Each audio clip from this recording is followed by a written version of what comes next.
말씀을 보면서 우리가 믿음의 특성에 대해서 하나 배우는 것이 있죠. 믿음은 있을 때도 있고 없을 때도 있다는 거예요. 사람은 똑같은데 믿음은 반석 같을 때도 있고요, 겨자씨만큼 작아질 때도 있는 것 같아요. 그러니까 한번 은혜 체험했다고 해서 그 믿음이 영원히 지속되지 않는다는 사실을 우리가 기억해야 됩니다. 믿음은 자랄 수가 있대요. 반대로 작아질 수도 있습니다. 심지어 사라지기도 해요.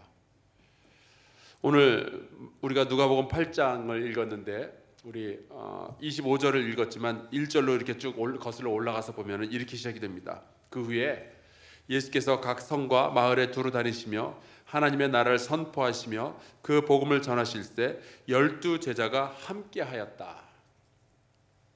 12제자는요, 예수님으로부터 직접 하나님의 나라에 대한 말씀을 들었던 사람들이에요.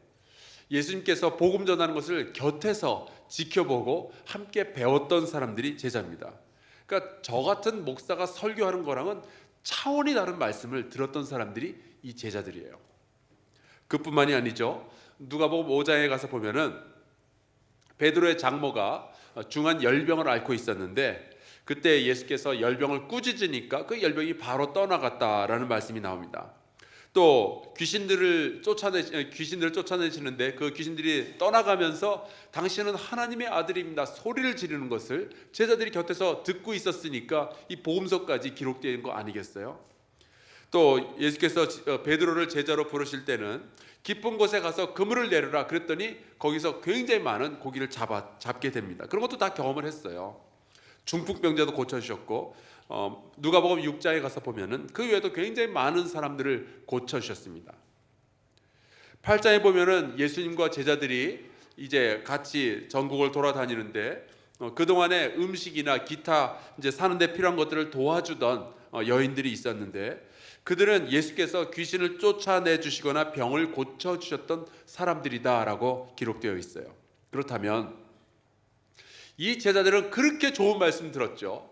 그리고 예수께서 그렇게 병 고치는 거 곁에서 다 봤죠. 그러면은 이 제자들은 어느 정도 믿음을 가지고 있지 않았겠어요? 예수님이 얼마나 능력이 많은 분인지 알고 있었겠죠. 말씀 들었죠. 능력도 체험해봤죠. 그러면은 제자들이 가지고 있는 믿음의 수준은 어느 정도였을까? 우리 한번 추측해 볼 수가 있잖아요. 우리가 가끔 그런 이야기 하죠. 예수님을 인격적으로 만났냐고 뭐 그런 이야기 우리 하잖아요. 여기 나오는 제자들은요 다 예수님을 인격적으로 만난 사람들이었어요. 그들은 예수님의 능력을 눈으로 확인한 사람들입니다. 그런데 어느 날이었어요. 오늘 말씀 그 근처에 보면은 예수께서 이제 제자들과 함께 배를 타신 후에 호수 건너편으로 가자 말씀을 하십니다. 여러분 이게 굉장히 중요한데 누가 가자 그랬어요? 예수님이 가자 그랬다군요. 예수님이 가자 그랬어요. 그래서 제자들은 순종을 합니다. 예수께서 시키시는 대로 노를 저어서 혹은 뭐 돛을 올려서 이제 배를 출발을 시키고 이제 항해를 했겠죠. 자, 다시 제자들은 예수님에게서 말씀을 배웠죠. 예수님의 능력을 체험했죠. 그리고 예수님의 말씀에 순종까지 했어요. 게다가 배는 예수님이 안에 같이 타고 계셨어요. 그러면 이 정도면은 신앙인으로서 거의 완벽한 환경 가운데 있는 거 아니에요? 그럼 모든 일이 합력해서 선을 이루어야 되지 않을까요? 오히려 잘못되었던 것들이 회복되고 풀려야 되는 거 아니에요? 그런데 말씀해 보니까 그 상황에서 광풍이 불었대요. 여기서 우리가 배울 게 있죠. 여러분 신앙을 가지고 있다는 것이 말씀대로 산다는 것이 이 세상에서의 평안과 성공을 보장하는 것은 아니라는 사실입니다. 예수 잘 믿는 것이 곧 고통은 다 사라지고 모든 세상의 문제가 해결된다는 것이 아니에요. 여전히 건강을 잃을 수도 있고요, 여전히 박해를 받을 수도 있고요, 여전히 사업이 안 될 수도 있어요. 물론 예수를 믿는다는 것이 우리의 인생에서 성공과 안녕을 줄 수 있어요. 치유의 역사도 나타날 수 있어요. 예수 믿었더니 맹인도 눈을 떴고요, 예수를 믿었더니 혈루증 걸린 여인도 나았잖아요. 그러나 예수를 믿었더니 사도 바울은 핍박을 받게 되었고, 예수를 믿었더니 스데반은 돌에 맞아 죽었고, 예수를 믿었더니 베드로는 감옥에 갇히죠.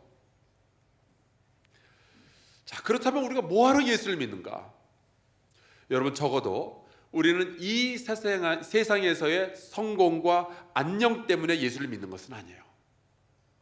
그것이 우리의 믿음이 시작되는 동기는 될 수 있지만 우리가 잘 되려고 예수 믿는 것은 아닙니다. 우리가 예수 그리스도를 믿는 진짜 이유는 예수 말고는 세상에 믿을 게 없기 때문에 그래요.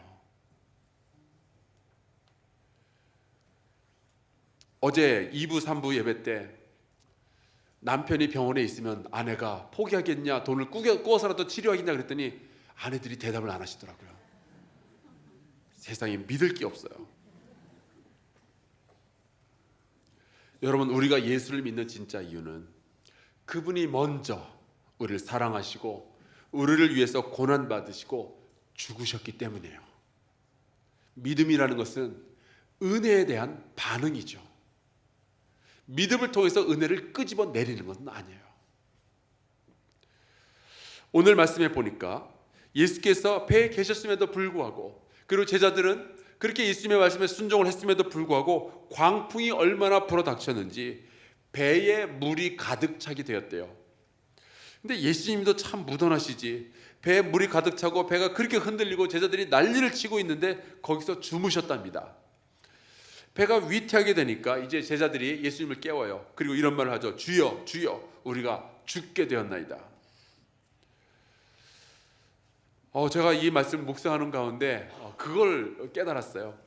예수님을 믿는다고 해서, 예수의 말씀에 순종한다고 해서 고난이 우리를 비켜가는 것은 아니지만 고난이 닥쳐왔을 때 붙잡을 수 있는 주님이 곁에 계신다는 것이 얼마나 감사한가 말이죠. 그러자 예수께서 잠을 깨사 바람과 물결을 꾸짖으시니 이에 그쳐 잔잔하여지더라. 저는 이 말씀에서 인간이 되신 하나님의 모습을 보게 됩니다. 인간이시기 때문에 예수님은 주무셔야 됐고요. 그렇지만 이분은 하나님이시기 때문에 바람과 물결을 향해서 명령을 했더니 이 바람과 물결조차도 잔잔해지고 주님께 순종을 하는 거죠. 예수께서는 인간이셨기 때문에 십자가에 달리셨을 때 고통 가운데서 죽으셔야 했지만, 그러나 예수 그리스도는 하나님이셨기 때문에 한 분의 죽음으로 모든 인류의 죄를 대속하실 수 있었던 거예요. 바로 그러니까 우리가 예수님을 어떻게 안 믿을 수 있겠냐고요. 근데 바로 그 순간에 25절 우리가 같이 읽은 말씀이 나오죠. 제자들에게 이르시되 너희 믿음이 어디 있느냐. 너희 믿음이 어디 있느냐. 이게 무슨 뜻일까요? 지금 제자들의 믿음이, 그들이 소유하고 있었던 믿음이 풍랑 앞에서 산산조각이 났다는 거예요. 그래서 여러분, 믿음이라는 것은 한 번의 체험, 한 번의 결단으로 유지될 수 있다는 것이 아니라는 것을 우리가 깨달아야 됩니다. 내가 왕년에 예수 잘 믿었다는 거, 그거 아무것도 아니라는 거예요. 내가 30년 예수 믿은 거, 그거 아무것도 아닐 수 있다는 거예요. 누가복음 18장에 보면은 불의한 재판관에게 간청을 해서 결국 소원을 이루는 이 가난한 과부의, 억울했던 과부의 이야기가 나오죠. 불의한 재판관도요, 그렇게 과부의 갈급한 마음에 스스로 이 재판장도 마음을 바꿔서 소원을 들어주는데, 하물며 사랑이 많으신 그 하나님께서 얼마나 더 기도하는 사람들 돌봐주시지 않겠느냐 하는 말씀이에요. 그러면서 8절에 이런 말씀을 하십니다. 누가복음 18장 8절. 내가 너에게 이르노니 속히 그 원한을 풀어주시리라. 그러나 인자가 올 때에 세상에서 믿음을 보겠느냐 하시더라. 여러분, 이 과부가 엎드려서 응답을 받잖아요. 기도함으로 응답받잖아요. 그러면은 그 믿음이 얼마나 더 강해지겠어요. 응답을 받았는데, 이른바 체험이 있는 신앙인데. 하지만 예수님의 말씀은요, 과연 그런 믿음이 시간이 흘러도 계속 강한 채로 유지될 수 있겠느냐 하는 말씀이에요. 내가 다시 왔을 때 그 믿음을 볼 수 있겠느냐. 누가복음 22장 32절에 보면 이런 말씀이 나와요. 그러나 내가 너를 위하여 내 믿음이 떨어지지 않기를 기도하였노니 너는 돌이킨 후에 내 형제를 굳게 하라. 무슨 말씀이에요? 믿음이 떨어질 수도 있대요. 지금 믿음이 좋다고 방심하면 안 되는 거예요. 언제 우리의 믿음이 떨어질지 모르는 거죠.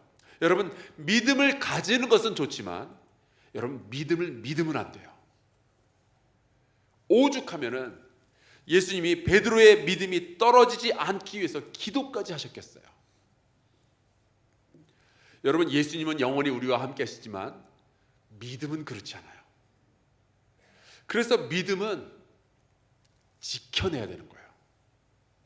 소중히 가꾸고 돌봐야 합니다. 그래서 예수님은 우리 보고 교회로 모이라고 말씀하시는 거예요. 교회를 왜 세워놨겠어요? 혼자서는 이 믿음을 지켜낼 수가 없는 거예요. 예수님의 제자들은 믿음이 완전히 없지는 않은 걸로 보여요. 예수님의 말씀도 들었고 예수님께서 기적을 일으키시는 것도 보았으니까요. 근데 광풍이 몰아닥치니까 그들이 가지고 있었던 믿음의 실체가 다 드러나는 거예요. 여러분, 고난 앞에 서면은 우리가 그동안 무슨 믿음을 가지고 살았는지 다 보이게 돼요. 믿음이 있다고 생각을 했었는데 인생의 고난 앞에 서니까 그들이 가졌던 믿음은요, 두려움을 넘어서지 못하는 믿음이었던 거예요. 그래서 깨닫게 됩니다. 두려움보다 크지 않으면 그건 믿음도 아니었구나. 그래서 사도 바울은요, 고린도후서 13장 5절에 고린도 교인들에게 이런 편지를 보냅니다. 너희는 믿음 안에 있는가? 너희 자신을 시험하고 너희 자신을 확증하라. 여러분, 우리가 집사 되었다고, 권사 되었다고, 장로 되고 목사 되었다고 내 믿음에 대해서 자신을 가지면 안 돼요. 고난 앞에서 산산조각 날 수도 있는 것이 우리의 믿음의 실체입니다. 저는 오늘 말씀 보면서 이런 걸 배워요. 우리의 믿음은 참 보잘것없구나. 있기도 하고 없을 때도 있고. 그렇다면 중요한 것은 우리가 얼마나 강한 믿음을 가지느냐가 아니라 예수님하고 한 배를 타고 있느냐 하는 거예요. 제자들의 믿음이 풍랑 앞에서 겨자씨만큼 작아지고 그 고난 앞에서 맥을 못 추고 있을 때 감사한 것은 예수님이 함께 배에 타고 계셨다는 거죠. 여러분, 그래서 믿음의 사람이라는 것은 고난이 없는 사람이 아니라 고난 가운데서도 예수와 함께 있는 사람입니다. 그래야 힘들 때 그분 앞에 엎드릴 수 있지 않겠어요? 다만 우리의 믿음은 약하나 우리의 주님은 강하시니 믿음의 주여 온전케 하시는 그 예수 그리스도를 바라보며 우리가 가지고 있는 이 믿음, 교회 안에서 성도들과 함께 소중히 지켜나가는 저와 여러분 되시기를 간절히 축원합니다.